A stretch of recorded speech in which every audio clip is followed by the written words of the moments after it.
నమస్తే అండి, నేను మీ Divya. Welcome back to Vizag secret flavours. ఇంట్లో కూరలు ఏవీ లేనప్పుడు లేదా కూరలో తినాలనిపించినప్పుడు పల్లీలతో ఇలా పొడి చేసుకుంటే ఎంచక్కా తినేయచ్చండి. పైగా ఇది 10 నిమిషాల్లో అయిపోయే రెసిపీ. ఈ పల్లి పొడి రైస్లోకి లేదా టిఫిన్స్లోకి కూడా బాగుంటుందండి. మరి ఈ రెసిపీ ఎలా చేయాలో చూద్దాం. మరి మీకు ఈ రెసిపీ నచ్చితే ఈ ఛానల్ని తప్పకుండా సబ్స్క్రైబ్ చేసుకోండి.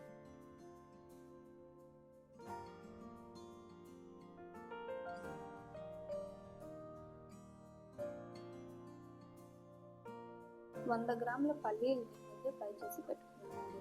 ఫ్రై చేసేటప్పుడు ఆయిల్ ఏమీ వేయించుకున్నాను. ఇప్పుడు వేయించుకున్న ఈ పల్లీలని మిక్సర్లో కాస్త పలుపుగా పౌడర్ చేసుకోవాలి.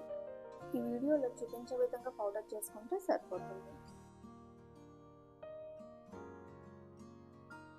ఒక పెద్ద సైజు ఉల్లిపాయని ఇలా స్లైసెస్గా కట్ చేసుకోవాలండి. 100 గ్రాముల పల్లీలకి ఒక పెద్ద ఉల్లిపాయ అయితే సరిపోతుంది.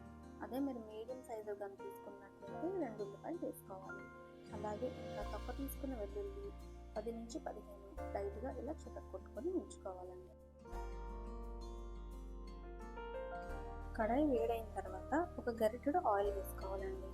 ఆయిల్ కూడా వేడైన తర్వాత స్లైసెస్గా కట్ చేసుకున్న ఉల్లిపాయలు ఇంకా వెల్లుల్లిపాయలు ఉన్నాయి కదా, అవి కూడా వేసి కాస్త బ్రౌన్ కలర్ వచ్చేంత వరకు ఫ్రై చేసుకోవాలి. ఈ రెసిపీకి ఉల్లిపాయలు కాస్త క్రంచీగానే ఉండాలండి.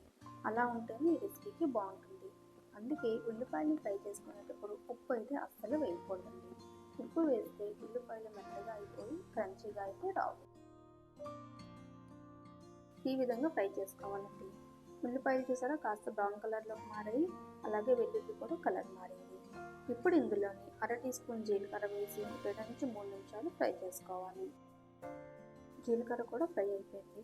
ఇప్పుడు ఇందులోని 2 ఎండుమిరపకాయలు కాస్త కరివేపాకు వేసి 2 నుంచి 3 నిమిషాలు లో ఫ్లేమ్లో మాత్రమే ఫ్రై చేసుకోవాలి.